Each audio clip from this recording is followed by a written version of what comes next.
It was at this time that the BBC's John Motson conducted a rather bizarre interview that showed Clough at his enigmatic and prickly best. I'd like to ask you, first of all, how you feel the season's going, both from the point of view of Nottingham Forest, Brian Clough, and football generally. There's a lot of questions all in one there, John.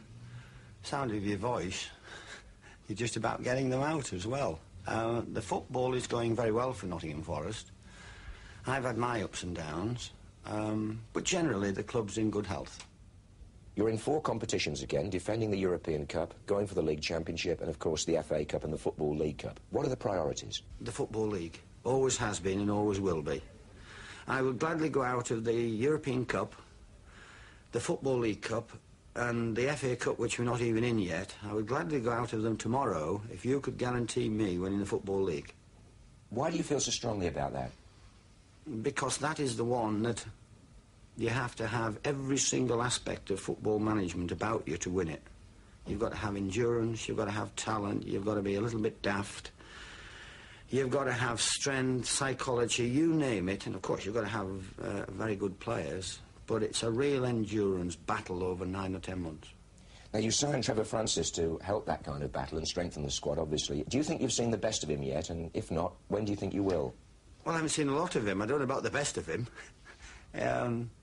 He came into the side last season. Of course, he couldn't come into the cup competitions. He couldn't come into the League Cup, and he couldn't come into this, and he couldn't come into that, and he came back from Maker injured. So I don't think we've seen the best of him. And as I'll repeat, I haven't seen much of him, whether it's the best or the bad. But I think his best's got to come. He's a remarkably nice young man, as you well know. He gets his priorities wrong occasionally, but they've been put right very, very quickly here. His off-the-field activities, I think he'll have to curtail. His first and foremost job is to become established as an extremely good player. And he's not that yet. He's not at league level, and he's certainly not at it at international level. For a man of 25 with so much talent to only have, I think he's only got 10 caps. He's won a medal by fluke in the European Cup, because if we'd have had a full squad, there's no doubt about it. I told him there's no way he was playing. Really? So he'd have had nothing to show for his 25 years of age and 10 years in football, in the shape of medals and in the shape of representative honours. And I think that side comes part and parcel with earning a lot of money. English football generally now this season, is there anything about it in its widest sense which disturbs or concerns you? Nothing apart from the gates that tell me are down slightly. Why do you think the gates are going down then? I don't know. I can't put my finger on it at the moment. If I could, I would. And I would do something to put it right.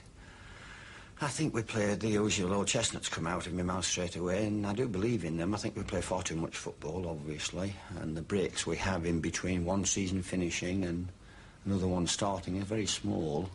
I think we find football too much on television. You and your colleagues are turning us off from family entertainment on a Saturday night by lecturing us at the moment. Could you enlarge on that? I'd love to. We used to sit down and all look forward to it in comfort on a Saturday. I think you're becoming too deep. I think you're setting yourselves up as judge and jury. I think you've gone over the dividing line where you have a contribution to make to one of being dogmatic, overbearing, boring, and you can keep going. I know it's difficult to justify a non-non, for example, or to bill it as match of the day, but if that's what you get when you take your cameras to a ground, then show the non-non.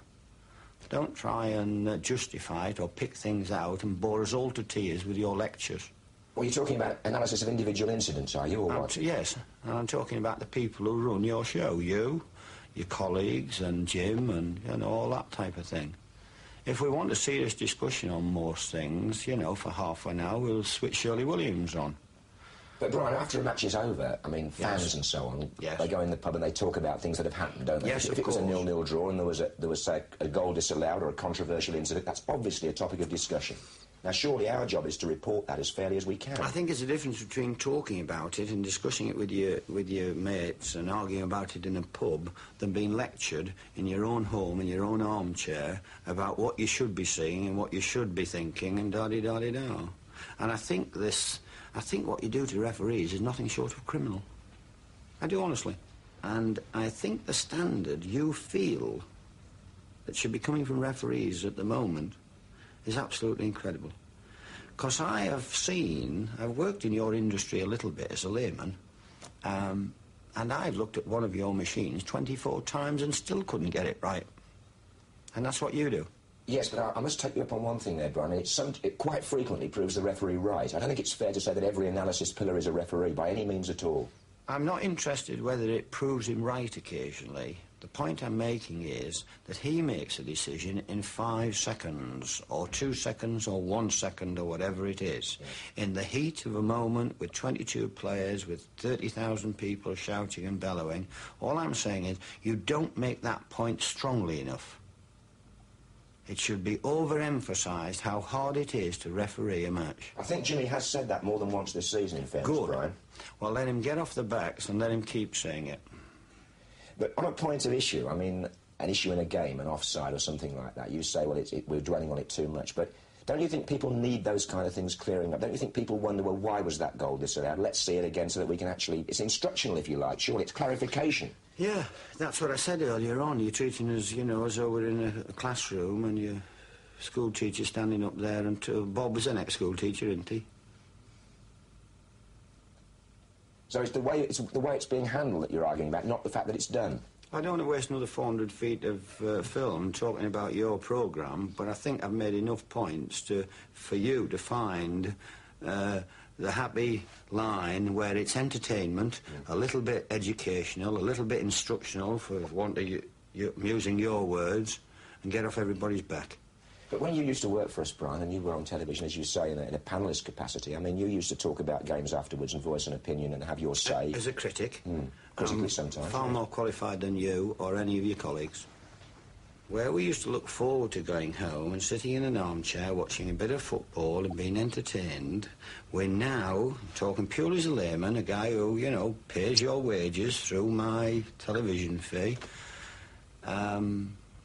we're now not going home and enjoying it. We're not seeing as much football as we should, and we're getting too much of that, and I suggest you shut up and show more football. Now, if that's not in a nutshell, I don't know what is. But I think we do show the football, you see, and I think that if the football's a 0-0, well, then we show a 0-0, as we did last Saturday. Good lad.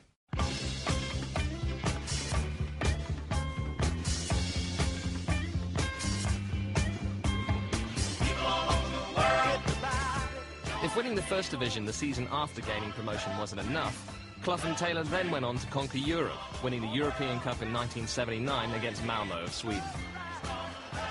Robertson, the first time we've seen them attack them, and there's Brenton! Well, that's what I wanted to see Robertson do! And then again in 1980 against Hamburg. He'll have a chance to attack Kaltz. Well, he's gone past him on the inside there.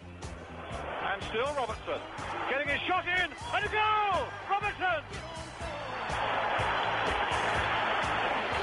The city of Nottingham tried to welcome the Forest heroes home with a fanfare of trumpets, but the thousands of fans waiting here outside the city's council house decided their voices would do the job much better. They may never have won the FA Cup or managed England, but Clough and Taylor's achievements with Forest revitalised the Midlands and enriched the lives of football fans across the whole of Britain. A true great of the game. There will never be another quite like Brian Clough. I don't want to talk about them too much, John, because we've had a superb night after you've written us all off again. I'm not saying you have, John, but did you? I thought he was going to hit the ref, you know. You know, if he'd hit the ref, it'd cost this club 10,000 quid. Match abandoned, we were winning 2-0, and some idiot goes on our pitch. Well, if the question those type of motives, then there's nothing left in the game. Brian even provided his own private refuse collection service at Anfield. But when he does such things, people will always question his motives. Did you see the mess that was on the pitch? Did you see our left back trying to whack a ball clear and falling over blinking newspapers that somebody had thrown on?